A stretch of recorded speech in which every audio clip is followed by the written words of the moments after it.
Buenas tardes, muchas gracias Laura por la invitación.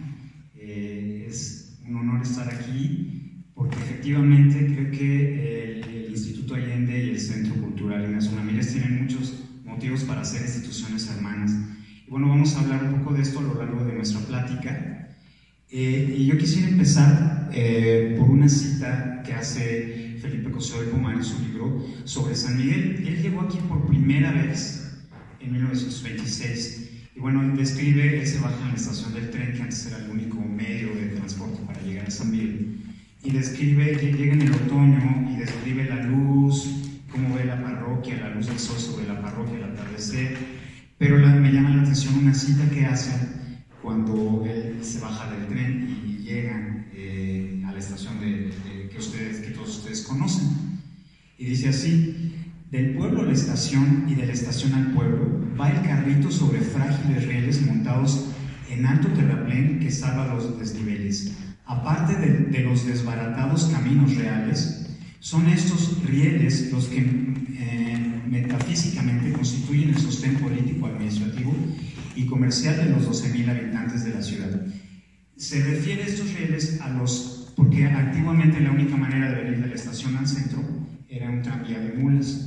Entonces venían sobre rieles y así se veía la gente que llegaba en el tren a San Miguel. Estamos hablando de 1926. Esa es la primera vez que llega Felipe Cosío del Pomar a San Miguel y se enamora de la ciudad.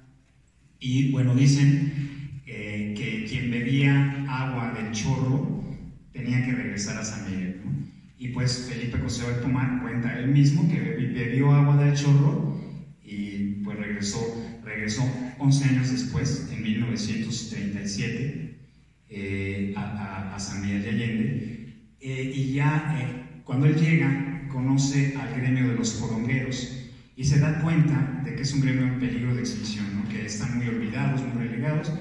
Y es la primera motivación que él tiene para querer fundar una escuela en donde se puedan difundir todos estos oficios. Y es la primera idea que él tiene para fundar este instituto.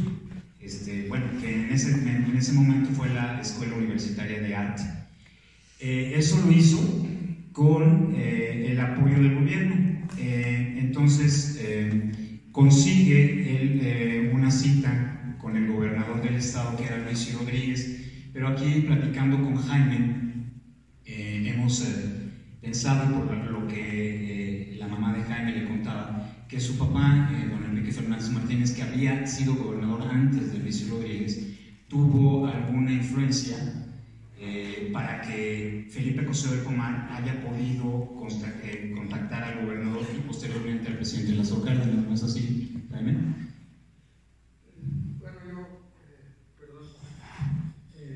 puedo afirmar esto en virtud de que por algunos antecedentes de mi padre, relación que tuvo de amistad con el señor Ruiz Viviesca Vallarta, quien fue esposo de doña Lucha Mojica, prima de José Mojica, y por su relación también con doña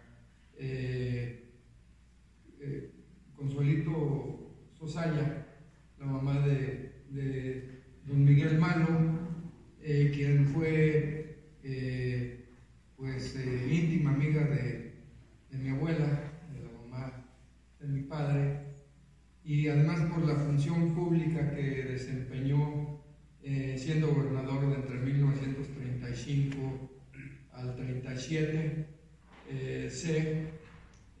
Porque pues esto está escrito, hay fundamento, etcétera, pero además pláticas tanto del señor Viviesca, don Luis, de doña Lucha, etcétera, de que pues venía mi padre con mucha frecuencia a San Miguel. Entonces es imposible que pues no se haya dado cuenta de todo esto, ¿no?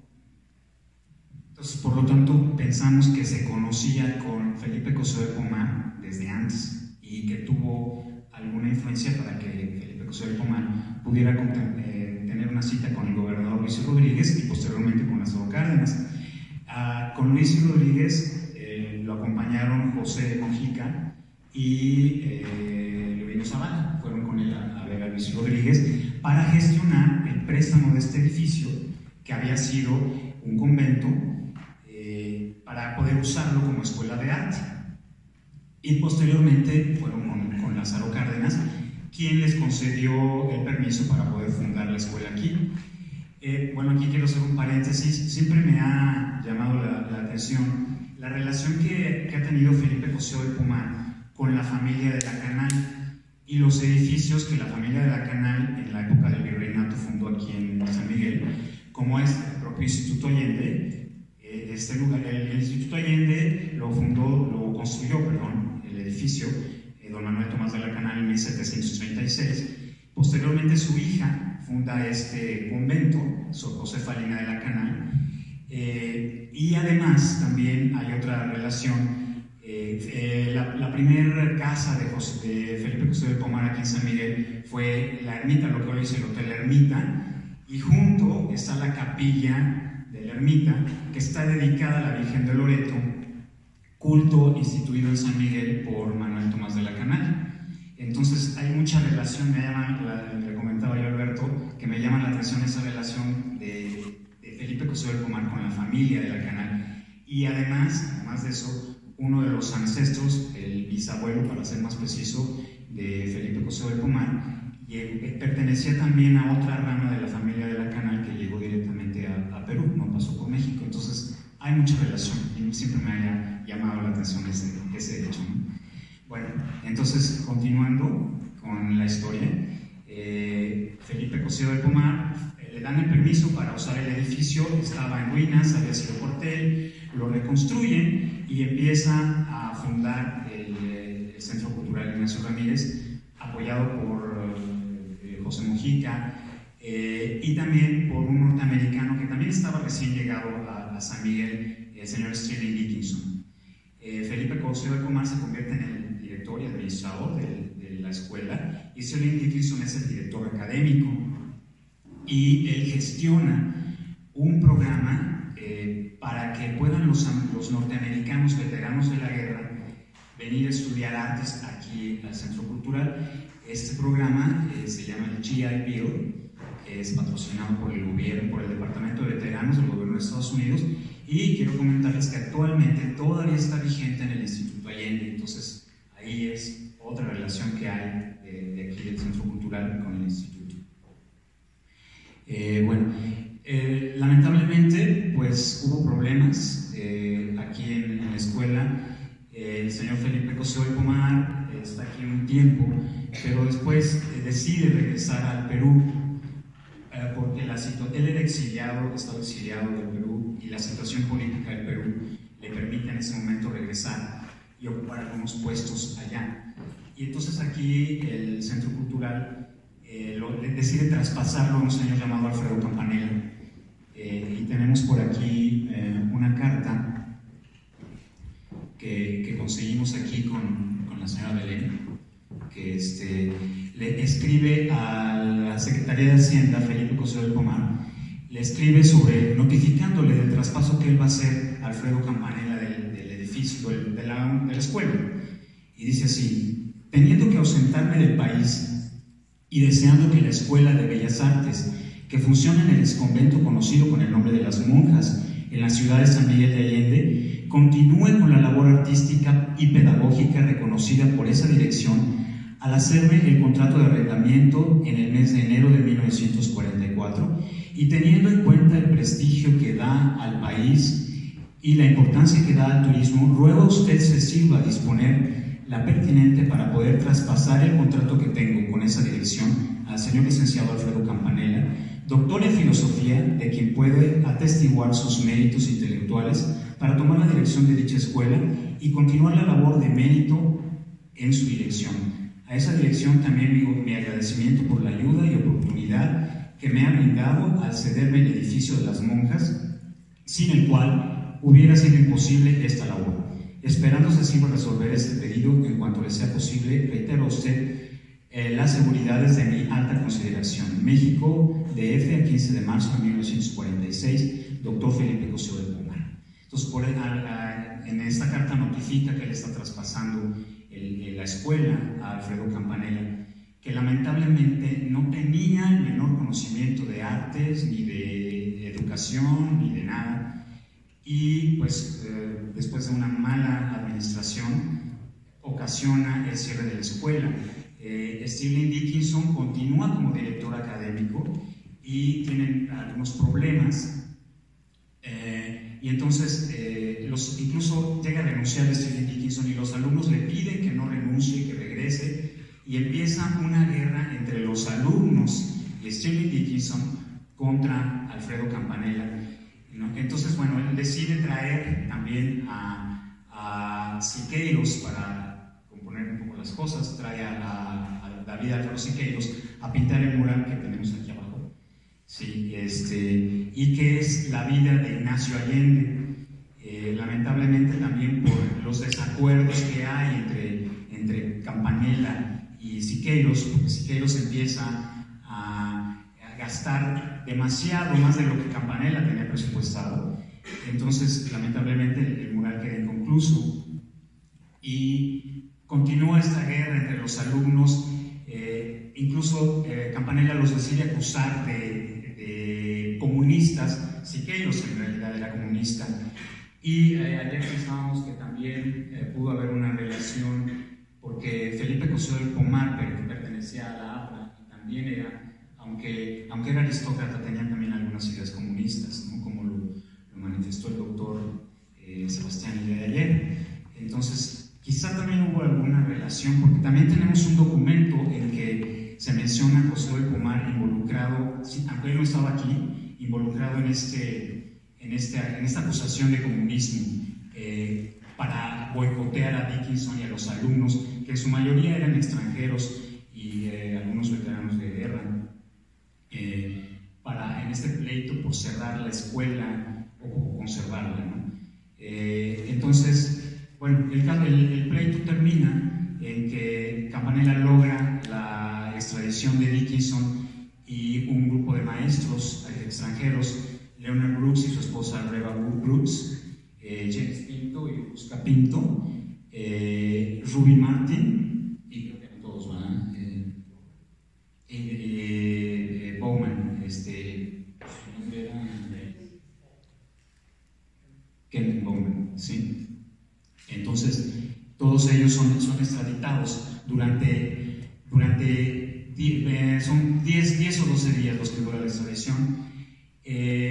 Y también tenemos la idea, por lo que le contaba su mamá a Jaime, que don Enrique Fernández Martínez, el papá de Jaime, tuvo influencia para que pudieran regresar a estas personas, que eran todos maestros de aquí del Centro Cultural. No sé si quieres comentar algo. Efectivamente, creo que fue la intervención sobre todo del general Ignacio Beteta, un pintor de renombre, enamorado de San Miguel, que visitó y trabajó aquí, pintó mucho tiempo, en varias ocasiones, quienes gestionan ante las autoridades competentes, conjuntamente con mi padre directamente con el licenciado Ruiz Cortines, que en esa época era subsecretario de Gobernación, y pues se arregla el problema y pues ya regresan todos estos extranjeros que habían sido expulsados, ya que les habían aplicado el artículo 33, que es pues para sacarlos del país. Bueno, pues entonces logran regresar, pero para este momento Campanella ya se ve obligado a cerrar la escuela de artes que estaba aquí. Pero Dickinson, sin darse por vencido, decide abrir de nuevo la escuela en la escuela de San Francisco de Sales, que bueno, aquí tenemos algunos alumnos de la Universidad de León, que hoy está actualmente este colegio. Ya me están haciendo hola. Entonces, bueno, quiero decir, me faltó decir que antes, mientras rehabilitaban este edificio, ya habían abierto la escuela ya, y después que estuvo listo el edificio se pasaron para acá otra vez.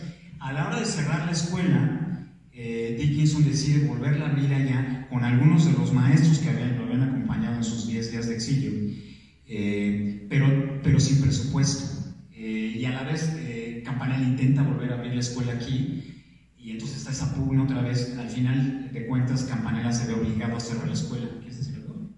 Sí.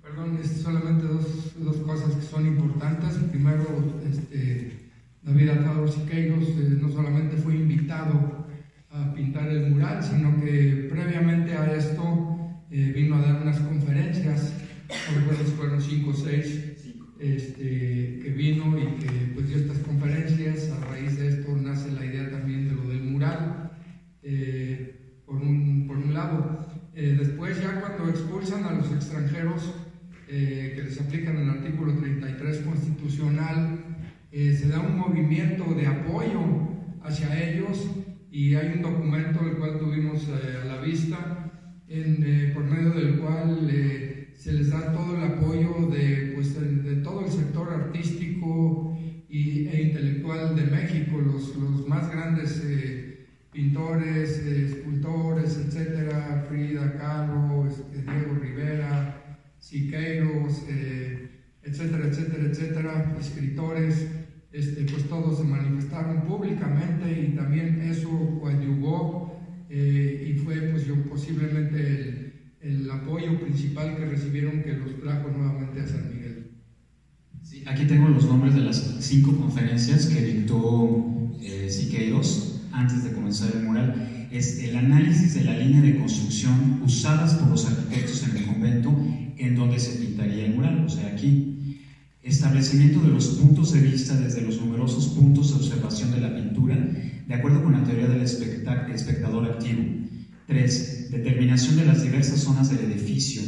4. Selección del tema que correspondiera a las características históricas y a las tradiciones de la ciudad. Y 5. Tema, vida y obra del general Ignacio de Allende. Esas eran las 5 conferencias que dictó Siqueiros aquí en este recinto. Entonces nos quedábamos en que Dickinson vuelve a abrir la escuela allá con muy poco presupuesto, trata de volver a reactivar el GI Bill, que no le es posible por el momento, y en ese momento regresa Felipe Cosío de Pomar a San Miguel, y ya también con esa idea de volver a abrir la escuela. Él sabe que fracasó la anterior escuela, y en ese momento recibe un llamado de Adolfo Ruiz Cortines, no estoy equivocado, y él está con tu papá, Jaime, con don Enrique, en San José Purúa, cuando recibe el llamado, invitándolo a volver a abrir la escuela, y tu papá le dice, sí, vamos a hacerlo, yo te apoyo, ¿no? Entonces, don Enrique Fernández Martínez era consultor del Banco de México, ¿no? Bueno, era consejero del Banco de Guanajuato. Ajá. Que era filial del Banco Internacional de México. Entonces tenía la facilidad de conseguir los recursos para poder comprar un nuevo edificio para abrir la escuela. Entonces Felipe Cosío de Pomar se da la tarea de buscar un edificio adecuado para volver a abrir la escuela, y encuentra este edificio que se construyó en 1736, que hoy está en la calle Ancha de San Antonio, y que es actualmente el Instituto Allende, y en ese momento pertenecía al señor don Roberto Lambarri de la Canal, pero la verdad no lo había rehabilitado, había estado abandonado por mucho tiempo, entonces había que meterle dinero. Entonces con el apoyo de don Enrique Fernández Martínez compran el edificio y empiezan a la tarea de restaurarlo para volver a abrir esta escuela de arte. En esos viajes que se realizaban a algunos balnearios de México, del centro de México, San José Purúa, Vistahermosa en el Estado de México, Tequesquitengo, una hacienda que está ahí muy cercana, viajaban juntos doña Estrella y don Felipe Cosío, mis papás, mi hermana Bárbara, y una figura muy muy importante que fue el matador de toros ya en retiro, que vivió en San Miguel de Allende, José Pepe Ortiz. Entonces Pepe Ortiz había tratado ya por mucho tiempo en cuanto a la venta de algunos inmuebles que eran de su propiedad hacia don Felipe, y que pues había sido amigo de mi padre de muchos años, por la cuestión de los toros, a través también del matador de toros Rodolfo Gaona, el califa de León, que era pues muy amigo de Pepe Ortiz. Pepe Ortiz inclusive fue sobresaliente el día que don Rodolfo se cortó la coleta. Don Rodolfo siguió viniendo mucho a San Miguel, y es por medio de Pepe Ortiz que acompaña a don Felipe cuando por primera vez, según me platican mis hermanos que son mayores que yo, lo acompaña a hacerle el planteamiento a mi padre, Enrique Fernández Martínez, de pues iniciar ese nuevo proyecto de la escuela ya con el nombre del Instituto Allende. Entonces pues se dan a la tarea de restaurar el edificio, invitan a Sterling Dickinson a que se integre al equipo, y él se trae a los pues, mismos maestros que tenía aquí primero y después en el Colegio San Francisco de Sales, que es James Pinto, Rusca Pinto. Creo que el único que no venía era Leonard Brooks por alguna razón, pero su esposa Riva sí venía. Riva y algunos otros, una artista también de tejido de nacionalidad sueca, Brita Sujo. Brita, precisamente a quien yo conocí también en los primeros años del instituto. Entonces, pues todos ellos se dan a la tarea de echar a andar la nueva escuela con el nombre ya del Instituto Allende. Sí, quien le habla sí es efectivamente Adolfo Ruiz Cortines, y en ese momento era secretario de gobierno, y estaba por candidatarse a la presidencia. Entonces, también por intercesión de tu papá, logra que se autorice pues el permiso, ¿no?, para poner la escuela nuevamente en el Instituto Allende. Y pues así es como empieza el Instituto Allende, que hasta hoy sigue funcionando como escuela de arte. Ahí, ya estando ahí, Sterling Dickinson de nuevo logra reactivar el GI Bill, y empiezan otra vez a venir veteranos de guerra a estudiar arte en el Instituto Allende. Y bueno, empieza esta relación. Por aquí tenía yo cómo estaba los puestos que cada uno ocupaba. Sí, era don Enrique era el presidente de la mesa directiva, Felipe Cosío del Pomar era director general, y Sterling Dickinson era director de la División de Bellas Artes. Era como estaba estructurada la dirección del Instituto Allende en ese momento. Bueno, no sé si quieres continuar a hablar un poco de la relación de don Enrique y de Felipe Cosío del Pomar. Pues no sé si sea oportuno o quieres adelantar algunos otros conceptos, y yo, para no repetir, okay, no vaya a adelantar algo de lo que ya traigo por acá, bueno, lo vaya a hacer más largo de lo que ustedes se merecen y vayamos a perder la atención. Bueno, lamentablemente pues empezaron a tener algunas diferencias don Enrique y el doctor Cosío del Pomar.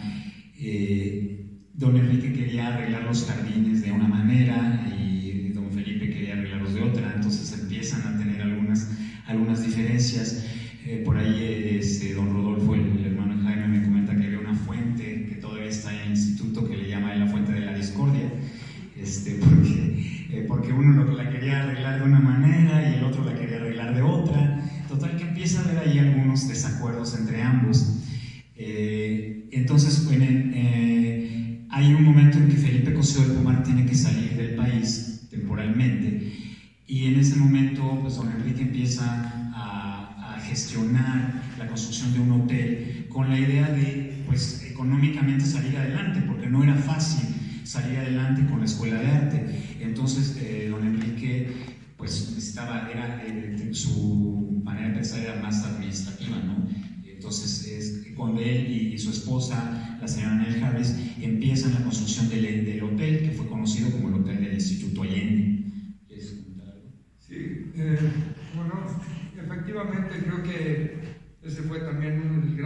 parteaguas de la discordia, la construcción del hotel. Como toda empresa cultural, artística, de negocio, etcétera, pues necesita un fundamento, un sustento económico que le permita pues subsistir y progresar. Lo mismo pues fue el Instituto Allende, como seguramente lo fue también la antigua Escuela o Universidad de Bellas Artes aquí en este recinto. Entonces, con la necesidad de hospedar a diferentes alumnos, algunos tenían diferentes capacidades económicas, entonces se construye el hotel, y es una de las razones que don Felipe da en su libro, y dice que le dan un sesgo comercial. Y yo, pues conociendo la historia, la biografía de mi padre, sé que lo último que tenía, porque pues él se dedicó la mayor parte de su vida desde muy joven al servicio público, no tenía esa inclinación, pero sencillamente se trataba de dar ese servicio a un sector de los estudiantes. Y por otro lado, me consta que fue un sustento también para mantener el Instituto Allende abierto en temporadas donde todavía no se consolidaba ya como una escuela con un reconocimiento internacional. Mi padre, por esa relación que tuvo con el Banco Guanajuatense y con el Banco Internacional de México, cuyo presidente fue don Alfonso Díez Garza, que fue también amante de San Miguel, compró aquí un rancho, etcétera, etcétera. Consigue mi padre y mi madre un préstamo a pagar a 15 años, y con eso construyen el instituto, aunado con los recursos que obtiene mi padre con la venta de la casa que él tuvo en Guanajuato, que era su patrimonio, el que había logrado con su trabajo, no solamente como servidor público, sino como también empleado de una empresa descentralizada que fue el Nacional Monte de Piedad. Entonces, pues con todo esto compró una casa ahí en el centro de Guanajuato, la cual al principio de la década de los 50 la vendió, y con eso pues continuó la restauración del instituto que habían iniciado ya con don Felipe y con la dirección de don Felipe. Y pues este compromiso con el Banco Internacional le causó a mi madre, que fue la administradora realmente tanto del hotel como de la escuela, bajo la dirección del señor Dickinson, y en un principio bajo la dirección de don Felipe, después y con la presidencia de mi padre. Entonces pues tiene el compromiso de mensualmente hacer los pagos al banco, y a veces no había con qué pagar. Esto le causó a mi madre el tener 2 úlceras en el duodeno que la llevaron en aquel entonces al borde de la muerte, casi. Afortunadamente fue operada en la Ciudad de México y pues salió adelante. A los 15 años, afortunadamente, pues pagaron esa deuda y las cosas empezaron a caminar. Pero ya estamos hablando de los años 60, 65, por ahí, que es cuando se liberan ya de todos esos préstamos y empieza a ser autosustentable el instituto y el mismo hotel. Bueno, pues esa fue la causa en el hotel, ya el rompimiento, ¿no? Porque Felipe Cosío del Pomar tenía una idea puramente artística, y don Enrique pues una idea más administrativa, y entonces ese fue el rompimiento. Entonces don Enrique le compra su parte a don Felipe Cosío del Pomar, y don Felipe continúa viviendo en San Miguel por algunos años, hasta que ya decide retirarse. Sí, así fue. Creo yo que la oportunidad de don Felipe para ver culminar la idea de la escuela de Universitaria de Bellas Artes en San Miguel, se le escapa, se le va de la mano en 1945, que es electo el presidente, no recuerdo el nombre, que recibió en Perú, el presidente de la República, que recibió el apoyo del APRA. Fue una como coalición de grupos políticos que lo apoyaron, y porque no fue Aya de la Torre, fue otro personaje. Entonces don Felipe, pues con mucho entusiasmo que él siempre tuvo de construir algo también por su país, a quien amó tanto, ve la oportunidad de hacer algo, y entonces es cuando se va a Perú y aparece la figura de Campanella. Entonces a los 3 años de que toma posesión este señor en Perú, viene el golpe de Estado, y entonces los militares dan un golpe de Estado, y entonces nuevamente regresa don Felipe a San Miguel, y es cuando pienso yo que pues se le va de las manos esa posibilidad, ¿no? Que desgraciadamente pues ya no se da por el rompimiento, por el alejamiento de esa amistad que los dos manifestaban, que sentían entre ellos, ¿no? Más adelante voy a leer por aquí algunos extractos del libro de don Felipe y de otros que están íntimamente relacionados. Yo pienso que fueron no solamente las circunstancias que se dieron en esa época, sino las coincidencias también, que fueron determinantes para la llegada de don Felipe a San Miguel y para el inicio tanto del proyecto aquí en este edificio de la Universidad de Bellas Artes como del Instituto posteriormente. Pues si quieres continuar. Muy bien, pues muchas gracias. La verdad es para mí un honor el estar aquí ante ustedes, el compartir este espacio con personalidades que ya estuvieron aquí en días anteriores, como don Pablo Sebastián Lozano, don Ricardo Melgar, con mi amigo Alberto Abeleira, que me ilustró muchísimo también en la vida y en las épocas de don Felipe, contigo mismo, y hablar de la primera coincidencia por la cual hoy estoy aquí sentado, y es gracias a la oportunidad, a la invitación que me hace Laura Bustos, que por una coincidencia nos conocimos, y la coincidencia pues tiene un nombre, se llama José Luis Martínez. Él es actualmente nuestro embajador, el embajador de México en Turquía.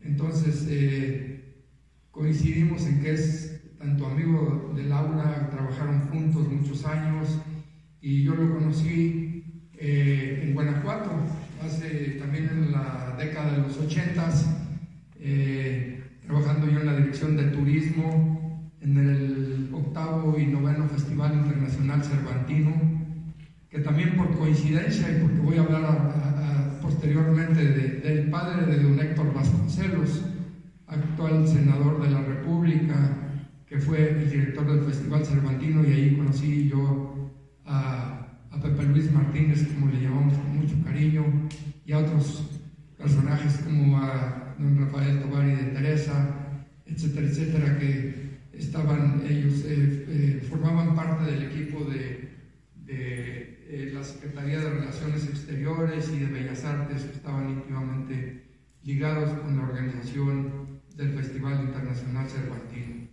Así es que, por esa coincidencia estoy aquí, y pues me da esta oportunidad de expresarme, de comentar algunas cosas que pues conozco yo por información de mi padre, de mi mamá, que me platicaba muchas cosas.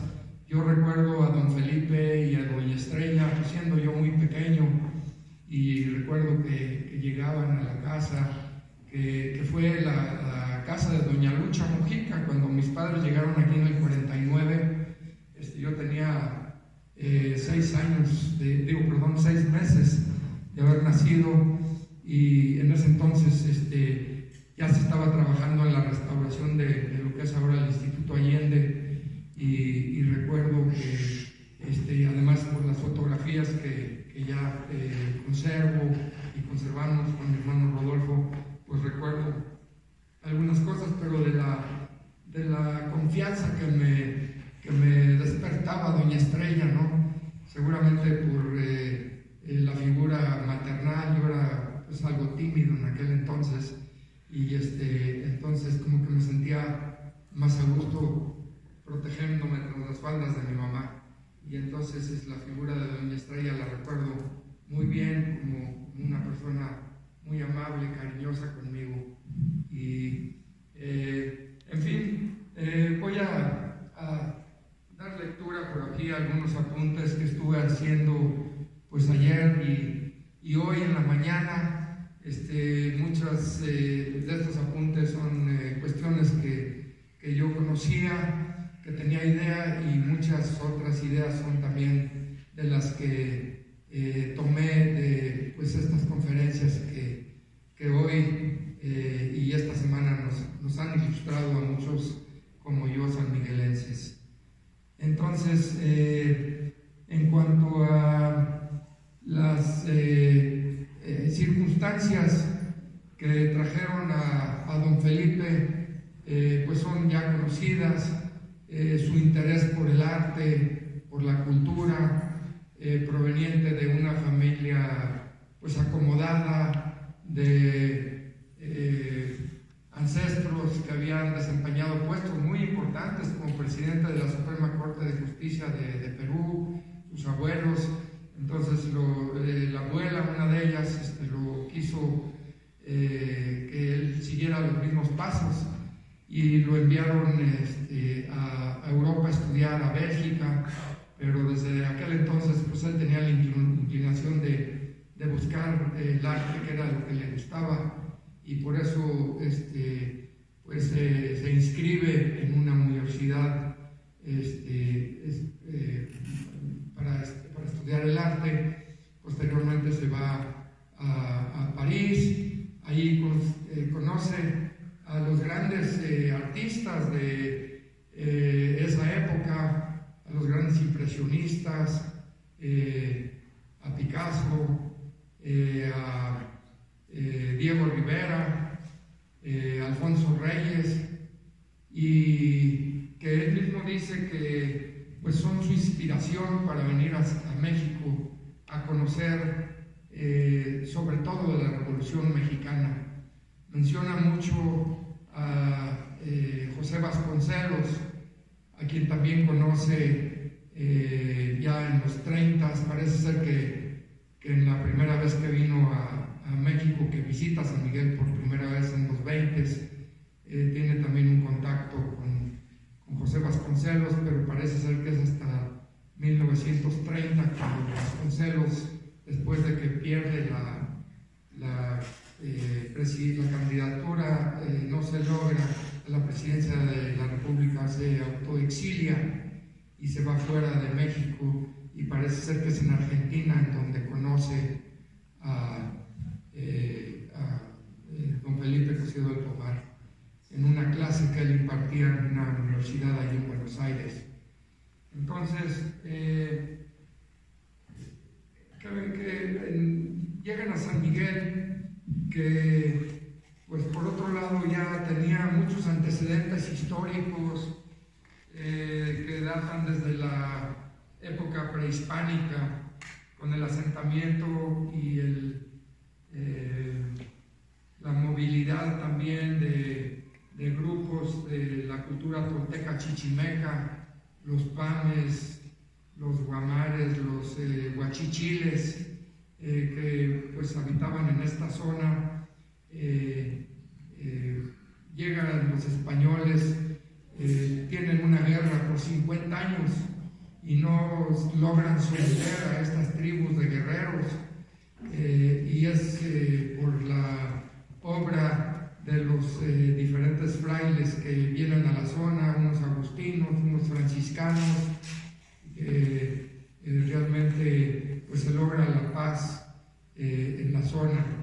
Estas cosas y estas leyendas e historias de San Miguel son muy vivas y en la actualidad todavía cada año con la celebración de las festividades del Santo Patrón San Miguel Arcángel, del Señor de la Conquista, viven y son parte de nuestras costumbres, nuestras tradiciones, que son parte de la riqueza cultural de San Miguel, que atrajo no solamente por el clima en el siglo XVII, XVI, XVII, XVIII, y por estar ubicado geográficamente también en lo que fue camino de tierra adentro, donde pues venían las mercancías, el oro, la plata de Guanajuato, de Zacatecas, productos agropecuarios, etcétera, que venían que iban a la Ciudad de México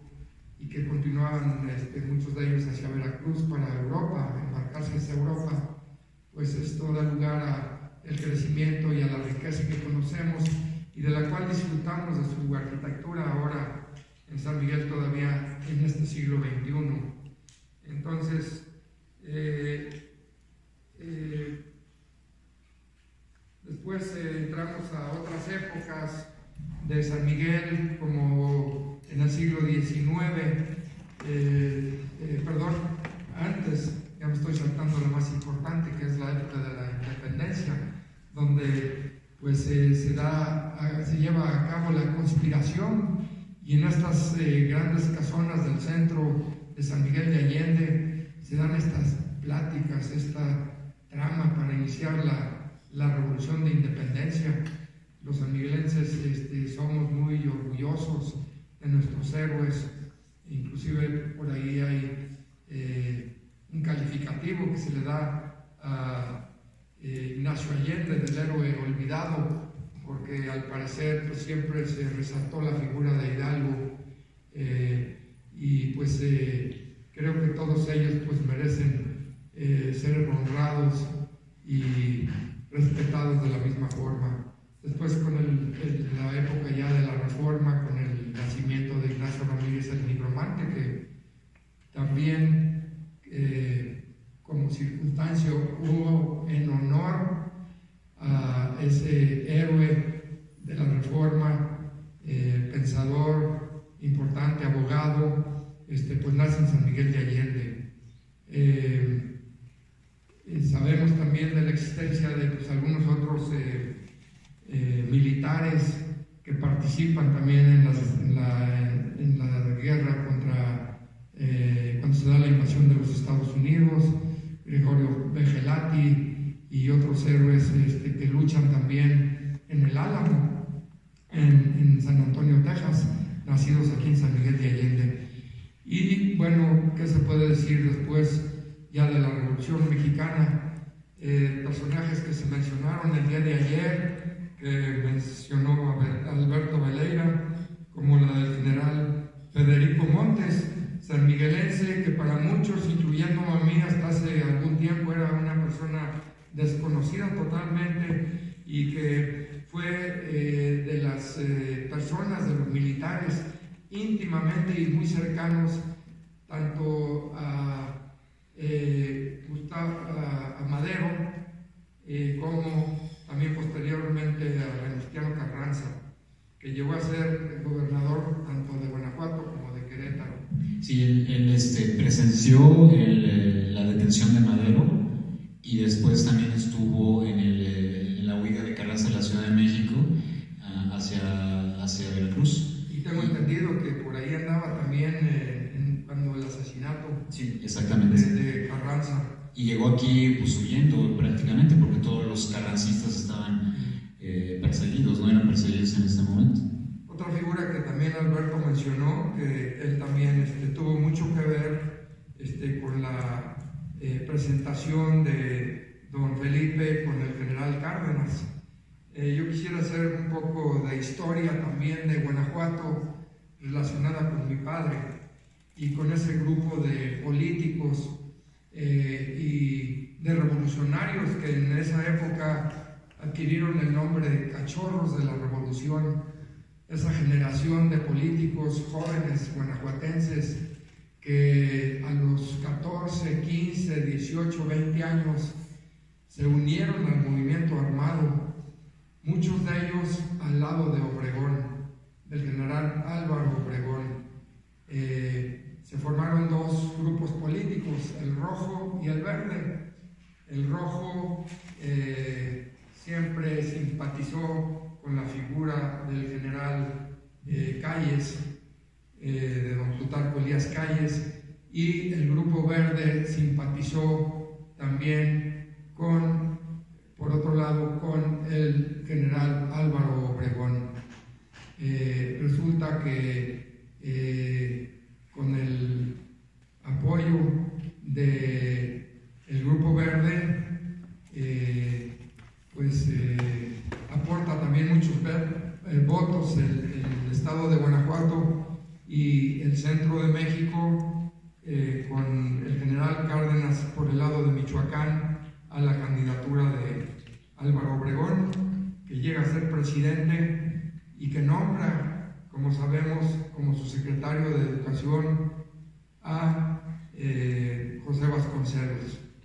Entonces todo esto como que se viene ligando por un lado o por otro, ya que José Vasconcelos pues se da la encomienda y por iniciativa del general Obregón a darle figura y contexto a la intención de una mejor educación, de una educación que tenía que llegar a todos los sectores de la población, con una educación basada en las escuelas de artes y oficios.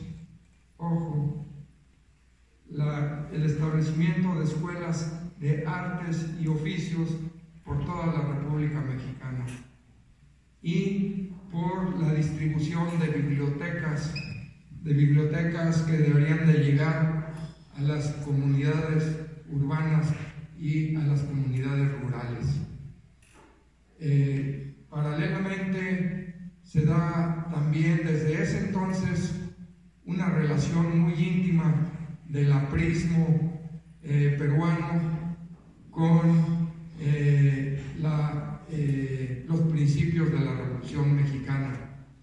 Lo menciona mucho don Felipe en su libro sobre San Miguel de Allende, cocido en San Miguel, y habla de tres personas que fueron determinantes en su amor y su deseo por conocer México: Alfonso Reyes, José Vasconcelos y Diego Rivera. Entonces esto también lo confirmaron anoche y en días anteriores los personajes ya mencionados que estuvieron aquí en este foro. Entonces el profesor, el maestro Ricardo Melgar Bao, anoche también nos comentó que inclusive el señor Aya de la Torre, fundador del movimiento aprista en Perú, le solicitó al secretario de Gobernación Vasconcelos el envío de algunos de estos libros sobre la revolución, con autores intelectuales mexicanos, y que se dio también la presencia de una dama mexicana que parece ser tuvo una relación sentimental con el señor licenciado Vasconcelos, doña Antonieta Rivas Mercado, que muere trágicamente en Notre Dame, en París, aparentemente por esa decepción amorosa con el señor Vasconcelos. Ella estuvo en Perú y tuvo mucho que ver también con la difusión del pensamiento del señor Vasconcelos y de todos estos intelectuales, historiadores y artistas mexicanos en Perú. El señor Aya de la Torre viene a México y conoce al señor Vasconcelos, y según nos manifestó don Ricardo, funge también como secretario auxiliar del señor Vasconcelos. A mí me llamó mucho la atención esto que nos comentó, en base a que pues muchas de estas ideas son las que también se van forjando en la mente de don Felipe, con la forma en que se nutre de las pláticas, de las reuniones con no solamente estas figuras mexicanas que también radican en París en aquel entonces, sino también de otros intelectuales y escritores franceses y de otras nacionalidades. Se me hace muy, muy importante también esta circunstancia o el pensamiento de estas figuras nacionales. Pues vamos a ver.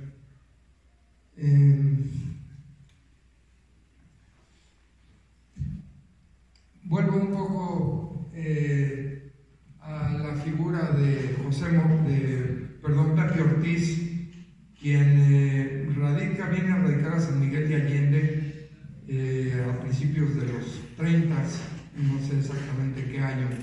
Compra varias propiedades con sus ahorros como matador de toros, y entre ellas 2 ganaderías de toros, una conocida como Calderón y otra conocida como Los Ricos, que está rumbo a la ciudad de Querétaro.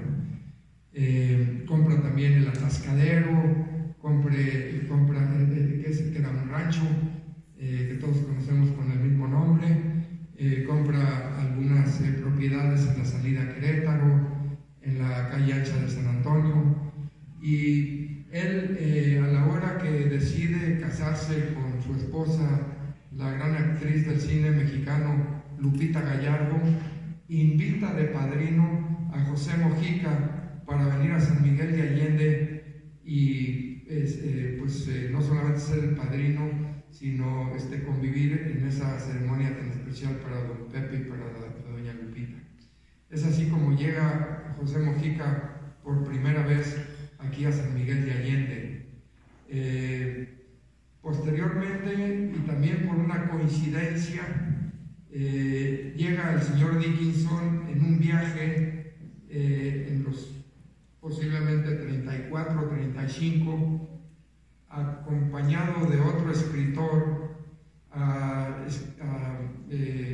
recabar información y a conocer México para escribir un libro que en inglés llevó el título de Mexican Odyssey, la Odisea en México. Hay también rumores de que en esa época utilizaron esa excusa el señor Dickinson y el señor Bowman para venir a México, y que la verdadera razón que los trajo fue que venían un tanto para espiar la situación política que se estaba llevando a cabo en México. Hay que recordar que estamos hablando de la víspera de la Segunda Guerra Mundial, de una época en la cual no solamente los países europeos, sino los mismos Estados Unidos estaban muy, muy interesados en la situación política de México y en las elecciones, en los regímenes de los diferentes presidentes, etcétera, etcétera. Una de las razones principales del petróleo, que en 1938 es expropiado también por el general Cárdenas. Esto, en esa época en que viene el señor Dickinson y que hace este recorrido, se encuentra con José Mojica, que estaba en Oaxaca, En ese primer viaje no tenían contemplado venir a San Miguel de Allende, pero llegan a Oaxaca y ahí conocen a José Mojica, porque lo ven sentado por ahí, creo que en un café, y esto lo narra José Mojica en su libro Yo Pecador, en su biografía, y Dickinson se le acerca porque lo reconoce. Dickinson, siendo originario de Chicago, él ya sabía del prestigio y de la fama internacional de la cual gozaba José Mojica como cantante de ópera y como artista de cine de Hollywood. Entonces se le acerca y lo saluda y le platica de lo que lo trajo a México, del libro que estaba escribiendo. Y José Mojica le dice: la próxima vez que vengas a México, ve y visita San Miguel. Te va a encantar. Le platica del clima, de sus atractivos, de la gente, de las costumbres, de las tradiciones, de la artesanía, etcétera, etcétera. Entonces, regresa Dickinson a Estados Unidos, publica el libro, y ya para 1937, por cierto, el prólogo de ese libro lo escribe José Mojica. Yo afortunadamente cuento con una copia original que le obsequia a mi madre, autografiada. También tengo un póster de José Mojica anunciándose como tenor, dedicado a mi madre, Anel Harris, como un recuerdo de José Mojica. Ese póster es de 1934. Entonces habla de la amistad que todos estos personajes tuvieron con mi mamá y con mi papá.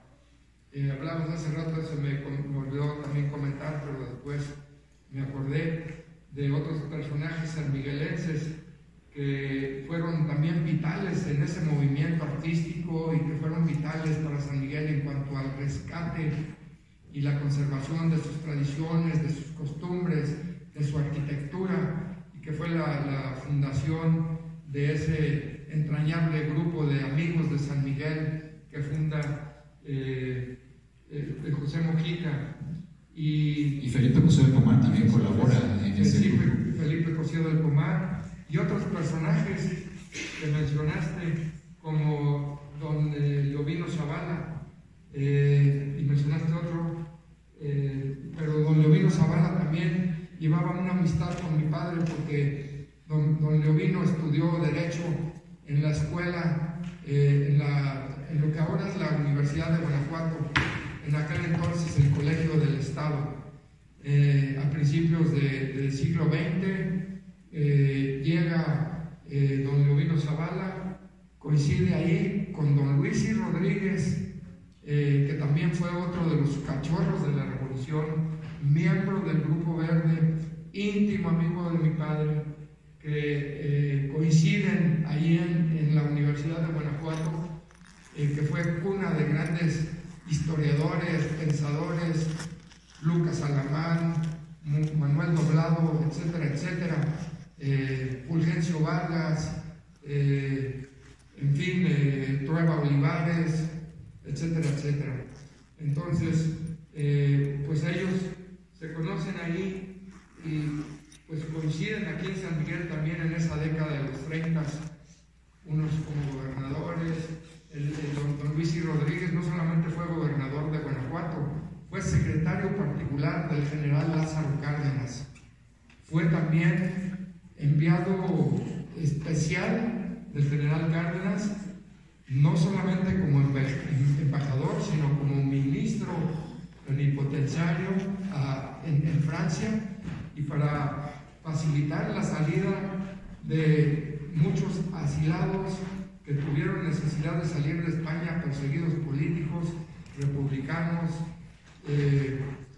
artistas, intelectuales que vinieron a través de Francia a México. Y probablemente esa relación y amistad que había entre Lázaro Cárdenas, Luis y Rodríguez Urbán facilitó a José del Pomar que le concedieran este Obviamente, porque el general Cárdenas, dentro de sus políticas internacionales, era la apertura de México, como lo ha sido por muchos años, a y sobre todo a los perseguidos políticos.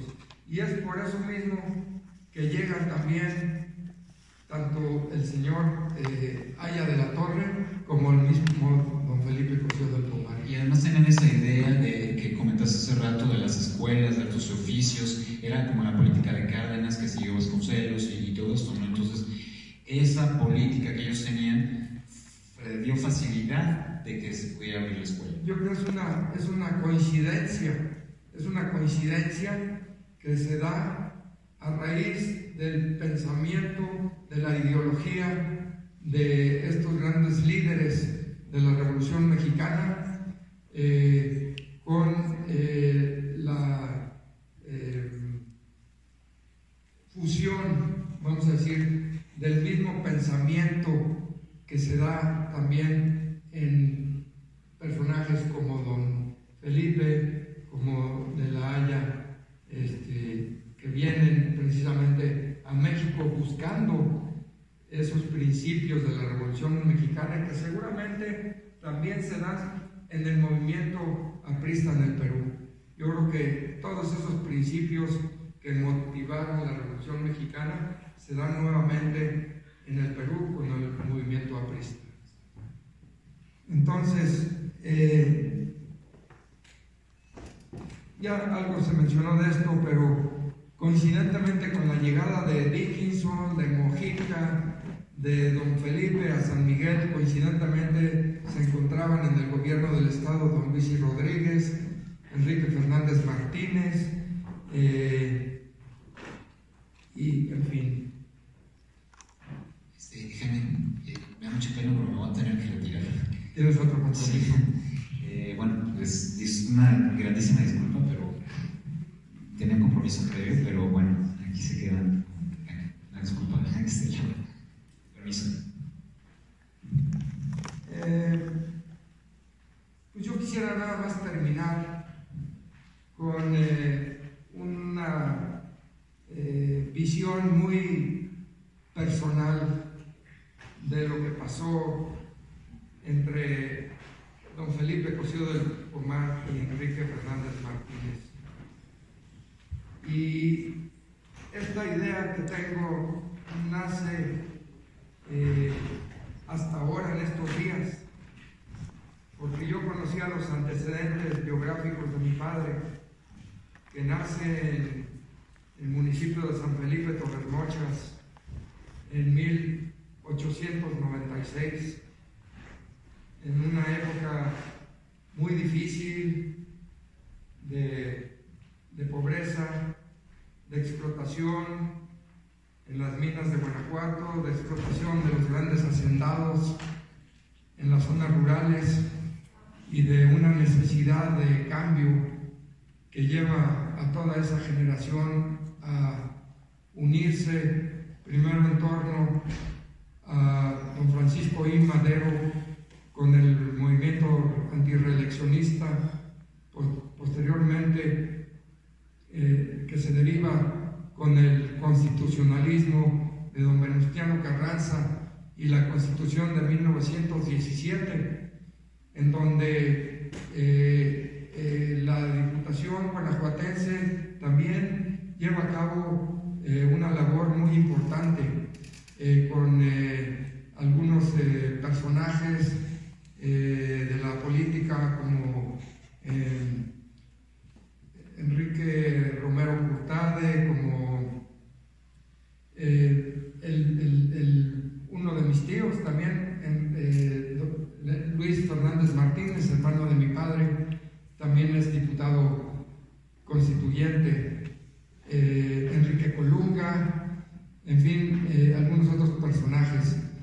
Entonces, después ya lo que comentamos de la llegada al poder de el general Álvaro Obregón, aquí quisiera también comentar otra participación y la relación tan íntima que tuvo el grupo de diputados guanajuatenses con el general Álvaro Obregón, y que están relacionados con el asesinato del general en La Bombilla en el mes de, creo que fue el 17 de julio o de junio de julio de 1928.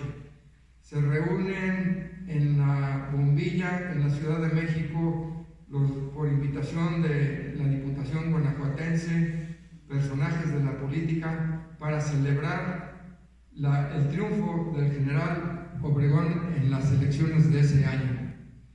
Y para ello yo quisiera distraer unos minutos más, ya no falta mucho para terminar, independientemente que yo conocía de estos hechos porque mi papá me platicaba, y tengo fotografías y recortes periodísticos donde mi papá está sentado en la mesa de honor, el general Obregón, Aarón Sáenz, otros diputados, y a 3 lugares está sentado mi papá. Entonces esto lo platicaba, y platicaba que él había detenido al asesino, a León Toral, y posteriormente en un libro que me encontré en la casa de mi esposa, Paquina, que está aquí presente, un libro de su papá.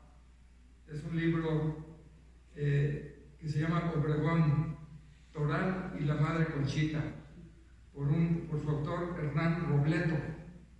Esto fue publicado en 1934 por Ediciones Botas en México. Y aquí dice, en la página 260, sonaron 6 disparos y muchos creyeron que se trataba de uno de esos caprichos de la orquesta que amenizaba ese convivio. El joven desconocido se había colocado junto al licenciado Aarón Sáenz y, extrayendo del pecho una pistola Star calibre 35, había disparado casi a quemarropa sobre Obregón, de arriba a abajo, acertando todos los proyectiles. Una de las primeras balas atravesó el corazón. Fue de las primeras porque la víctima no lanzó la más leve queja. Cayendo como fulminado, doblándose sobre la mesa, luego la ley de gravedad obligó al cuerpo a irse de costado sobre la izquierda, sufriendo una ligera escoriación en la frente. Cuando lo levantaron ya no tenía vida. Entre el mare magnum se elevan sobre los brazos de las 60 y tantas obreganistas allí reunidos las pistolas vengadoras.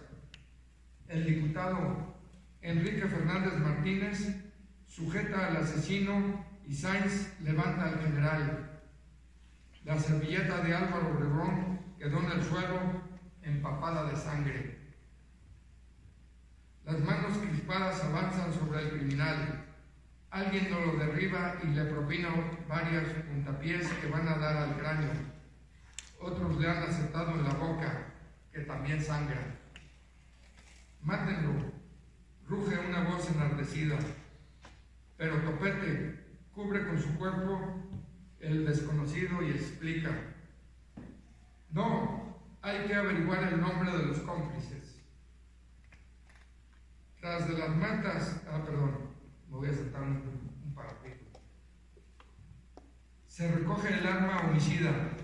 Tiene 6 cartuchos quemados y 4 intactos. Se trata de una pistola nueva.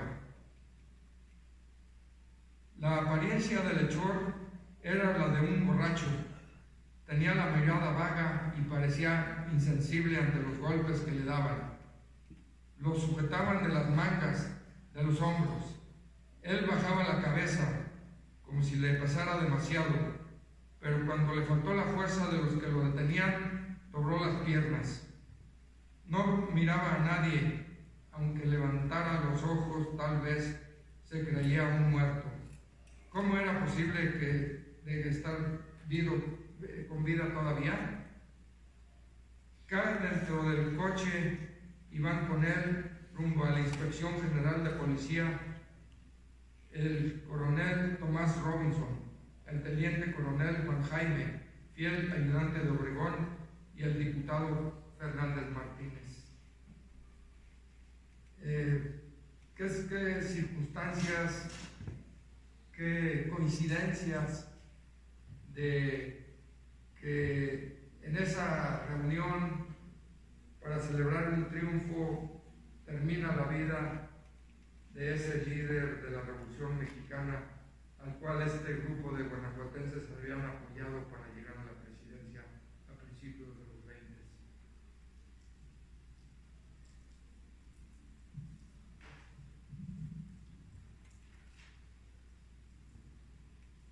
Volviendo nada más a las diferencias entre Enrique Fernández Martínez y don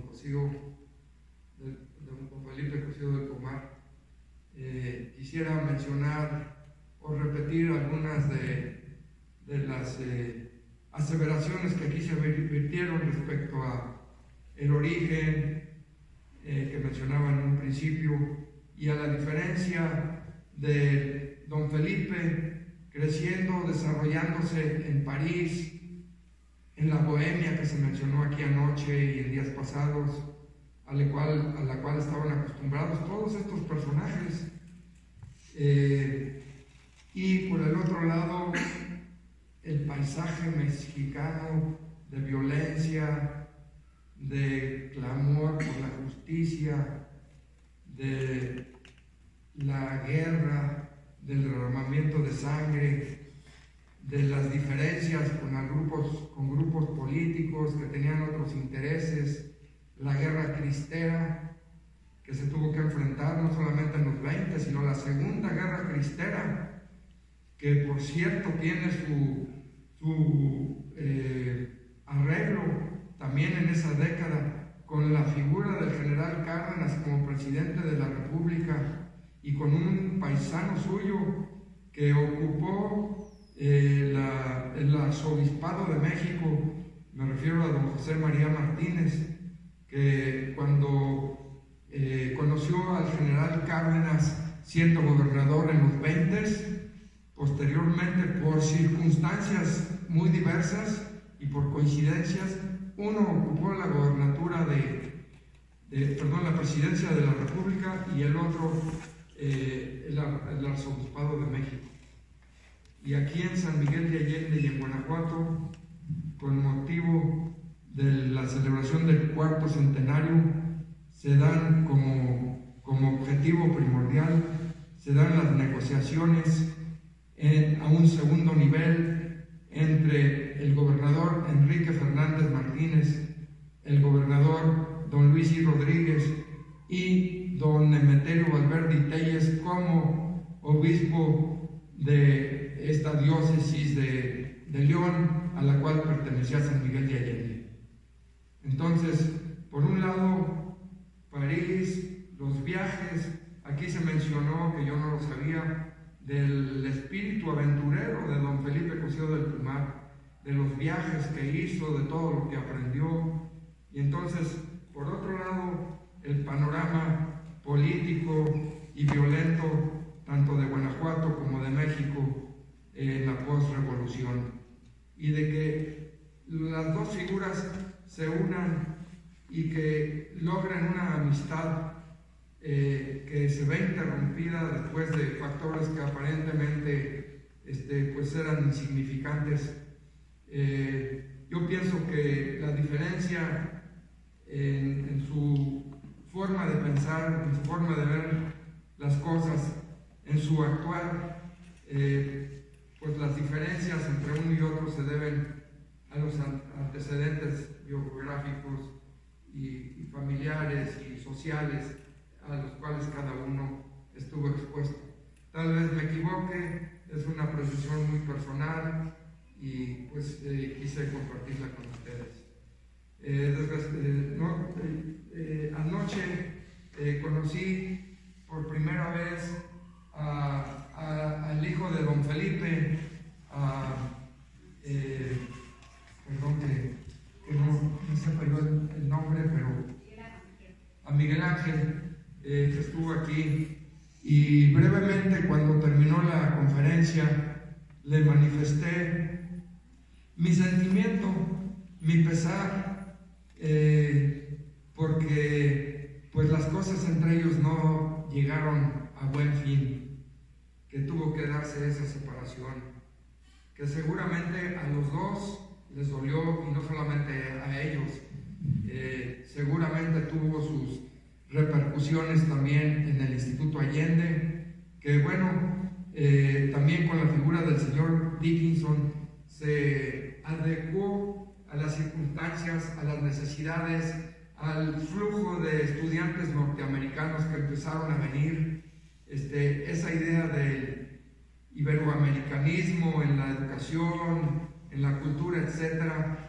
a lo mejor invadía un poco lo que tenían contemplado los apristas y don Felipe en sí, pero que fue una realidad. Y don Felipe también habla de que ya en la primera época de la Escuela Universitaria de Bellas Artes tenía ya la afluencia de norteamericanos que venían inclusive ya financiados por el GI Bill, venían financiados por el gobierno norteamericano, que les pagaba su colegiatura, su hospedaje, su manutención, etcétera, etcétera. Entonces, el señor Dickinson, conocedor, como egresado de la Universidad de Princeton,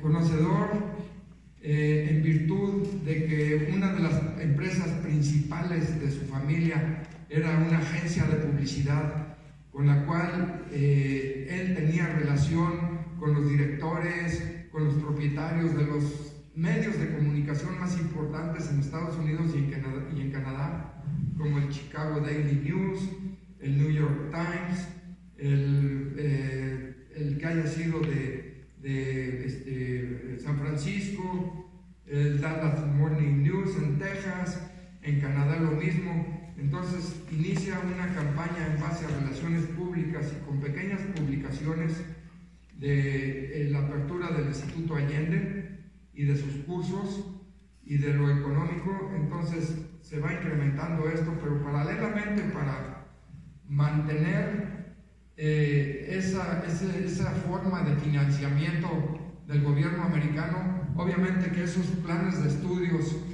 para el sector estudiantil iberoamericano tuvieron que someterse a ciertas adecuaciones para el influjo y la asistencia de estudiantes norteamericanos. Y ahí es fundamental también la participación del señor Dickinson.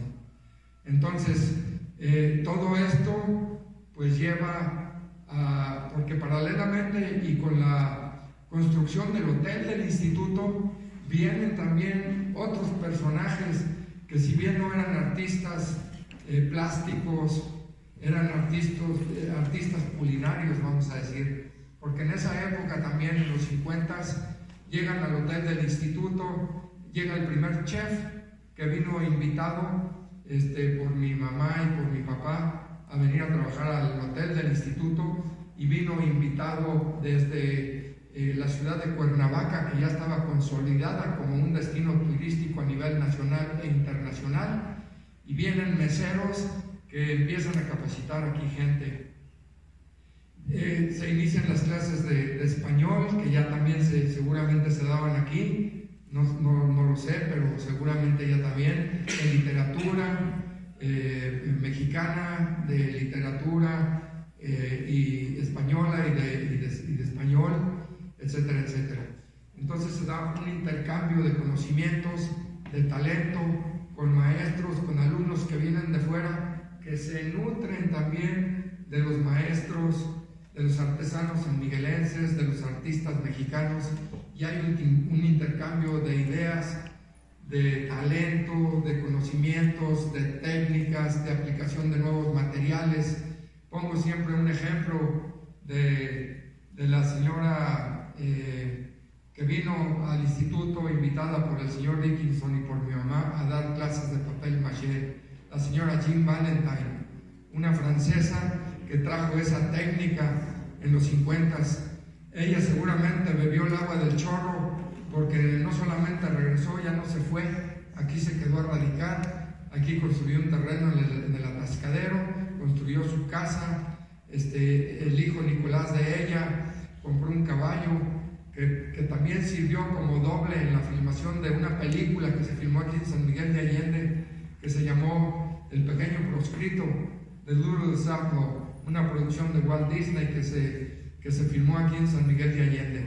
En fin, son historias que quiero compartir hasta ahora porque no quiero aburrirlos, no los quiero cansar, que quedarán, espero, para otra ocasión, pero que dan fe de el prestigio que se le va forjando a San Miguel como un destino de arte, como un destino cultural que hasta la fecha coadyuvó con todos los atractivos y con la riqueza cultural de San Miguel de tiempos antiguos para llegar a ser declarado patrimonio mundial, para ser patrimonio de la humanidad ya en el 2008. Así es que, para concluir la historia que no pude ya decir ayer anoche, que siento mucho de esa fractura, de esa división, pero quiero reiterarle a él y a toda la familia, ante ustedes, que nosotros, él aquí en San Miguel de Allende, para empezar, tiene su casa, tiene a sus amigos, y que esperamos que considere regresar a San Miguel con mayor frecuencia. Y pues quisiera concluir, así como lo hizo César Arias, pidiendo un aplauso, porque hoy se trata de rendir un homenaje a don Felipe Cosío del Pomar, y quisiera pedirles, brindarle un aplauso de pie para pues honrar su memoria y su trabajo de muchos años en beneficio de San Miguel de Allende. Muchas gracias.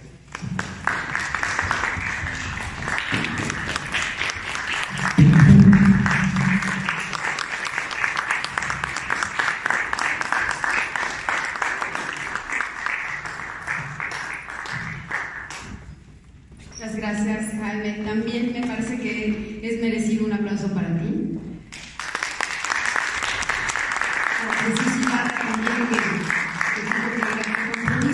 Tenemos unos minutitos, no sé si el público quisiera hacer alguna pregunta, algún comentario. Claro que sí, oportunidad de hoy.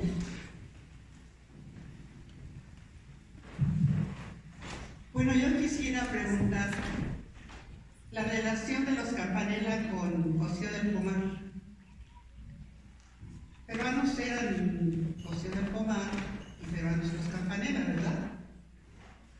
¿Y por qué se quedaron ellos con Bellas Artes? ¿No sabes?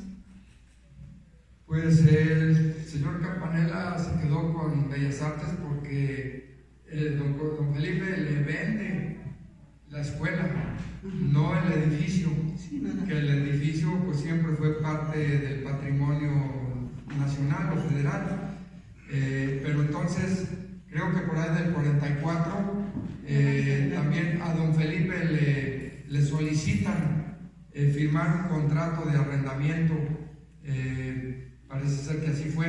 Entonces yo pienso que don Felipe le cede los derechos al señor Campanella y por eso se hace cargo de la escuela. Y bueno, después toda la historia que tú conoces muy bien, por eso pregunté. Sí, que tú conoces muy bien en cuanto a cuando los acusan de comunistas, etcétera, etcétera, etcétera.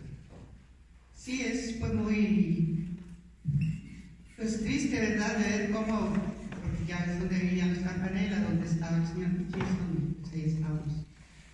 Yo veía trabajar los Campanella, ¿verdad?, con sus caballos, y ahí como que se burlaban de que ellos estuvieran exiliados o algo por el estilo, y pegaban unos programas, o no sé, como volantes, ¿verdad?, ahí donde acusaban al señor comunista y todo eso. Pero el gusto que me dio que aún siendo niña, ellos ya regresa el señor Dickinson, y entonces en vez de quedarse callado o algo y decir algo que me hicieron, ¿no? Entonces, él manda muchísimos, se llenaban canastos de invitaciones que se mandaban a Estados Unidos para las universidades. Y bueno, yo lo viví y lo hice también, ¿verdad?, de pegar los sobres. Y no sé a qué tiempo después, un día muy de madrugada, se oyen los caballos, chivas, vacas. Pues ¿qué pasa?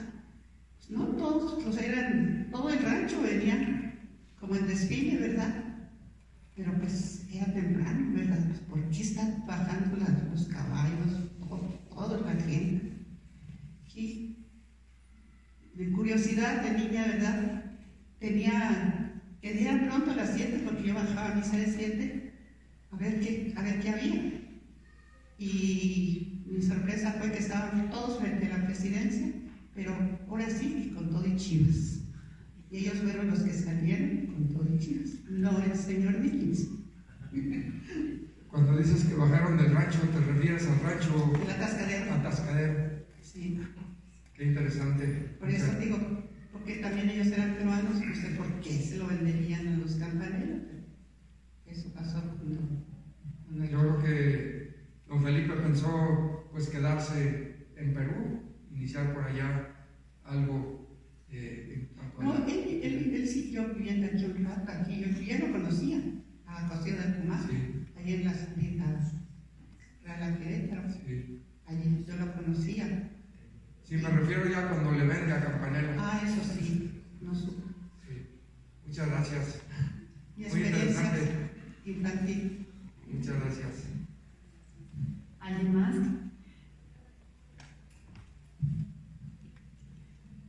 Jaime, yo fui estudiante del Instituto Allende en 1974 y te conocí cuando eras jovencito. Mi pregunta no tiene que ver con don Felipe, sino más bien, no hay ninguna manera de revivir la gloria de esos tiempos, en el sentido de por qué el instituto dejó de ser instituto. Pues respecto a la idea de revivir, yo creo que será un poco difícil, porque el Instituto Allende se debió a esos personajes, a sus fundadores, a los maestros, a los alumnos que vinieron. Difícilmente vamos a ver que se dé esa situación nuevamente. Hay otros factores que también tuvieron que ver con ese cambio al que te refieres, y pues fundamentalmente se debe también a la muerte de mi madre, ¿no? Entonces pues hay también algunas diferencias, visiones, etcétera, etcétera, que se dan. Así es que yo pues lo veo un poco difícil de que se vuelva a dar. Gracias, Jaime. Muchas gracias. ¿Alguien más que quiera comentar algo, preguntar? Acá tenemos. Jaime, pues muchas gracias por esta plática que nos diste. Parece que de repente te habías desviado. Estamos hablando de Felipe José del Pomar, pero comentaste el escenario político-social de ese tiempo, que es bien importante, con nombres y fechas y datos, y luego comienzas hasta con el primer chef y la gente que llegó a San Miguel de Allende. Uno de mis mejores amigos llegó como mesero, ¿sí? Aarón Gómez y sus hijos, el ingeniero Rogelio Gómez Patlán, ¿no? Entonces eso impulsó a San Miguel de Allende totalmente. Y yo ayer comentaba con las personas que dieron la conferencia anoche que se animen a todo esto que platican, pues que lo escriban. Esto que nos estuviste diciendo ahorita, de verdad te animo a que escribas un librito, así como lo estuviste platicando, así escríbelo, y que todo el mundo se entere. Yo estoy aquí porque me interesa la historia de San Miguel, de Felipe José del Pomar, de Enrique Fernández Martínez, que por cierto era muy amigo de mi tío abuelo, de Agustín Arroyo, ¿verdad? Entonces no hay coincidencias, o sea, la gente se va encontrando con el tiempo, ¿no? Entonces gracias por esta plática, más que preguntas, te agradezco esto que nos comentaste, y anímate a escribirlo ahorita que hay chance, ¿no? Muchas gracias, haremos lo posible. Conocí muy bien a don Agustín Arroyo Che, también grupo del Grupo Verde, gobernador del estado de Guanajuato, quien tuvo que, pues no voy a decir enfrentar, pero a lo mejor es el término adecuado, tuvo que, durante la crisiada, un evento que después pues sobrevino otro y otro y otro hasta llegar a la paz, a la convivencia, a la tolerancia entre el clero católico mexicano y el Estado mexicano. Pero él fue el gobernador en funciones cuando el gobierno federal, por instrucciones del general Calles, bombardean el Cristo Rey de la montaña del Jubilete. El obispo Valverde, a quien me refería yo, que fue uno de los promotores de la instalación de ese monumento, posteriormente sigue insistiendo por la instalación del segundo y del tercer monumento a Cristo Rey, que también se logra ya en los 40. Entonces es una época bien importante para el arreglo de todas esas dificultades que surgieron por la no aceptación de ciertos sectores de la población, específicamente del clero católico, de no aceptar los preceptos constitucionales, sobre todo el artículo 3, el artículo 123 y el 27 o 28 de la reforma agraria, pero sobre todo la educación laica, la educación para todos. Entonces hubo esa resistencia a aceptar esos preceptos constitucionales aprobados por el Congreso Constituyente del 17 y que llevaron a problemas de tipo violento e inseguridad, etcétera, etcétera, en esa época. Entonces, pues, creo yo que nos ha tocado vivir a nosotros de lo mejor de San Miguel, porque nos tocó vivir una época en donde se estaban restaurando las casas antiguas, se estaban empedrando las calles, se estaban metiendo los alumbrados públicos, se estaba contando ya con agua potable en las casas, con drenajes, con actividades culturales en el Ángela Peralta, los mejores artistas que transmitían a nivel nacional a través de la W de México, con los mejores cantantes, compositores, etcétera, etcétera. ¿Qué más quiere Michoacán? Dice por ahí en un dicho. ¿Qué más quiere Michoacán? Un dicho que surge en esa época a raíz de que presidente, arzobispo, y decían, y el mejor torero del mundo, ¿qué más quiere Michoacán? Así nosotros, ¿qué más queremos con ese San Miguel que conocimos? El torero era Jesús Solórzano. Entonces el dicho muy famoso en Michoacán, ¿qué más podía aspirar Michoacán si ya tenía al presidente, al arzobispo y al mejor torero del mundo?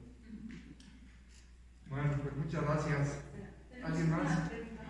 Bueno, buenas tardes. Yo quisiera felicitar a todos los exponentes que estuvieron desarrollando estas pláticas, son 9 en San Miguel, pero sobre el comentario que hacía la señora sobre el brillo de esta institución, pues sí, todo tiempo pasado fue mejor. Yo creo que el que haya habido estas pláticas, el que esté puesta la ofrenda que está puesta, es una inspiración para que se retome el sueño de un hombre que se hizo realidad, que por algunas cuestiones políticas, económicas, o vaya a saber qué pasó, bueno, ya nos han tratado de explicar. Yo no veo por qué no sea esta semana justamente el punto de partida para hacer crecer un sueño que no debe quedarse en el pasado. Creo que podemos construir juntos, volver a hacer de esta institución un lugar que brille como brilló o hasta más. Y es la suma de voluntades, y creo que se empezó bien, ¿no? Ahorita se empezó bien, reconociendo la labor de un hombre que no había sido reconocido. Es nada más un comentario. Muchas gracias. Yo tengo confianza en que ese resurgimiento de este centro cultural se va a dar bajo el liderazgo de nuestra amiga Laura, aquí presente. Tenemos una pregunta.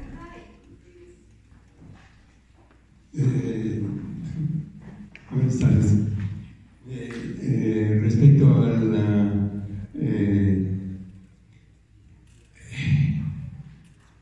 al estarse reparando este edificio, iniciaron las clases de arte en el Colegio de Sales. Eso lo refería Félix Luna Romero, que escribió, porque él estudiaba violín. Y ya después, cuando ya terminaron de reparar aquí ese edificio, ya se vino todo, ya dieron todas las clases. Pero definitivamente Dickinson fue la cabeza del éxito de la Escuela de Bellas Artes. Y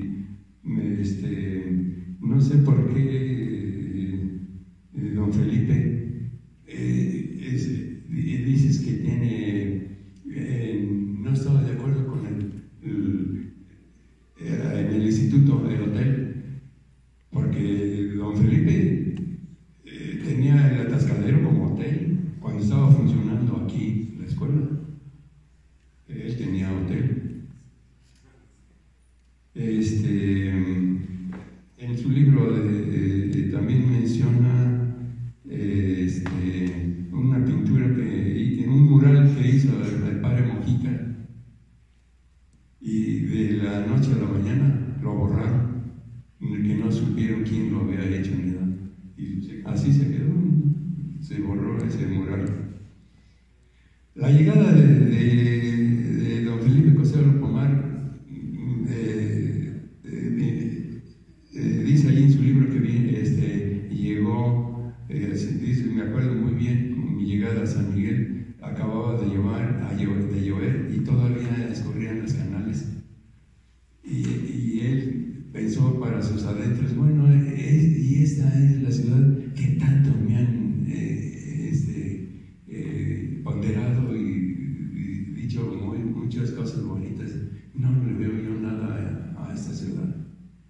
Tomó el cochecito de lino para que lo trajera al centro, pero al pasar por el arroyo de las Cachinches, vio a las señoras lavando su ropa, porque en aquel entonces todavía, yo recuerdo que mi papá nos traía a la llegada del señor a la columna, era agua muy limpia, inclusive tenía charales muy limpias en el arroyo de las Cachinches.